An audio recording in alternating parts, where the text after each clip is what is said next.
غفلت میں ڈوبا دل بدل دے، ہوا و حرص والا دل بدل دے، میرا غفلت میں ڈوبا دل بدل دے۔ 7 دسمبر 2016 کی افسوسناک شام، جنید جمشید اپنی شریک حیات کے ہمراہ تبلیغ پر چترال گئے ہوئے تھے۔ واپسی بذریعہ ہوائی جہاز چترال سے اسلام آباد آ رہے تھے۔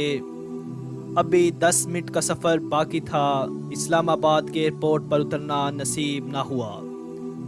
PIA کا جہاز PK661 حویلیاں کے قریب گاؤں پپلیاں کے پہاڑوں پر گر کر تباہ ہو گیا اور اس میں سوار مسافر اللہ کو پیارے ہو گئے۔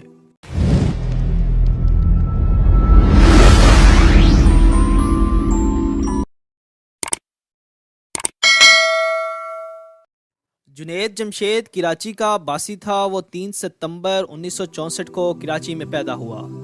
ابتدائی تعلیم کے بعد Lahore university of engineering and technology سے انجینئرنگ کی ڈگری حاصل کی۔ جنید ایک ذہین اور صلاحیتوں کا مالک شخص تھا۔ اسے موسیقی کا شوق تھا۔ شکل و صورت کی طرح قدرت نے آواز بھی مدھر عطا کی، یہی شوق اسے موسیقی کی جانب لے گیا۔ اس نے pop music group vital science کے نام سے تشکیل دیا، جس میں اس کے علاوہ کچھ دوست شامل تھے۔ اب اس کا شوق اس کا پیشہ بن چکا تھا۔ وہ موسیقی کی دنیا میں ناموری کے ساتھ ساتھ مقبولیت کے درجے پر پہنچ چکا تھا۔ 1987 میں اس نے ایک نغمہ گایا، دل دل پاکستان جان جان پاکستان۔ اس نغمے نے جنید کو شہرت کی بلندیوں پر پہنچا دیا۔ ہر جانب اس نغمے کی دھوم تھی۔ اس قومی نغمے کو BBC نے دنیا کے پراثر ترین نغموں میں سے ایک قرار دیا۔ جنید کا وائٹل سائنس گروپ اختلافات کے باعث ٹوٹ گیا۔ جنید دھن کا پکا تھا، اب وہ اکیلا ہی گانے لگا۔ ایک کے بعد ایک نغمہ اور گانے مقبول ہوتے رہے۔ اسی دوران اس کا ایک اور گانا ہم ہیں پاکستانی ہم تو جیتیں گے آیا، جس نے جنید کو مقبولیت کے اعلیٰ درجے پر پہنچا دیا۔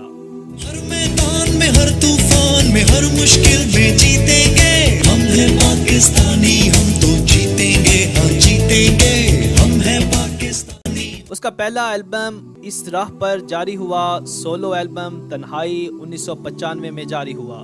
2000 نے جنید جمشید کے دل میں مختلف انداز سے دستک دی۔ اس کا دل مغربی موسیقی سے اچاٹ ہو گیا تھا۔ وہ مختلف راہ کی تلاش میں تھا۔ وقت گزرتا رہا، حتیٰ کہ 2004 نے دستک دی۔ وہ مغربی موسیقی کو اس وقت جب کہ وہ اس کے بام عروج پر تھا چھوڑ کر مذہب کی جانب راغب ہوا۔ بقول مولانا طارق جمیل، جنید جمشید ان سے ملا تو اس نے کہا، میرے پاس سب کچھ ہے جو میں حاصل کرنا چاہتا تھا، جو حاصل کرنا چاہوں مجھے حاصل ہو جائے گا، ہر آسائش مجھے میسر ہے، ان تمام کے باوجود میرے اندر سکون نہیں۔ مولانا کی باتیں سن کر اس نے کہا، آپ کی باتیں سن کر ایسا لگ رہا ہے جیسے میرے زخموں پر مرہم رکھ دیا گیا ہو۔ اس میں اضطراب کا ہونا، بے قراری کا پایا جانا، بے چینی کی کیفیت اور پریشانی اس کے اندر ایک ایسی تبدیلی کی جانب اسے لے جا رہی تھی جس سے اسے سکون ملا، راحت ملی، شہرت ملی، اور اس کا یہ عمل اوروں کے لیے لائق تقلید بنا اور وہ عزت و احترام کی نظر سے دیکھا جانے لگا۔ وہ موسیقی سے تائب ہو گیا۔ اس نے تبلیغ کی راہ اپنا لی، محض ظاہری طور پر نہیں بلکہ وہ اپنی ظاہری حلیے اور باطنی نظریے سے تائب ہو چکا تھا۔ اس نے اپنا حلیہ بھی مجسم تبدیل کر لیا تھا۔ موسیقی اس کے اندر ضرور موجود تھی، لیکن اس نے اپنے اس شوق کی تکمیل کے لیے نعت گوئی کا سہارا لیا۔ وہ نعتیں پڑھنے لگا۔ جیسے اس کے گانے اور نغمے مقبول ہوئے تھے، اسی طرح اس کی نعتیں بھی مقبول ہوتی چلی گئیں۔ اس کی پہلی نعت محمد کا روزہ تھی، جسے اس نے عشق نبوی میں ڈوب کر پڑھا۔ اس کے ساتھ ہی اس کی نظم جگہ جی لگانے کی دنیا نہیں اور قصیدہ بردہ شریف جیسی نعتیں بے حد مقبول ہوئیں۔ اس دوران اس نے بوتیک کا کام شروع کیا اور جے ڈاٹ کے نام سے بوتیک متعارف کروایا۔ نعتوں کے ساتھ ساتھ ٹی وی چینلز پر مختلف مذہبی پروگرام بھی کرنے لگا۔ وہاں بھی اسے پذیرائی ملی اور وہ ایک مقبول ٹی وی پروگرامر کے طور پر جانا جانے لگا۔ جنید جمشید کی خدمات پر حکومت پاکستان نے اسے تمغہ امتیاز سے بھی نوازا۔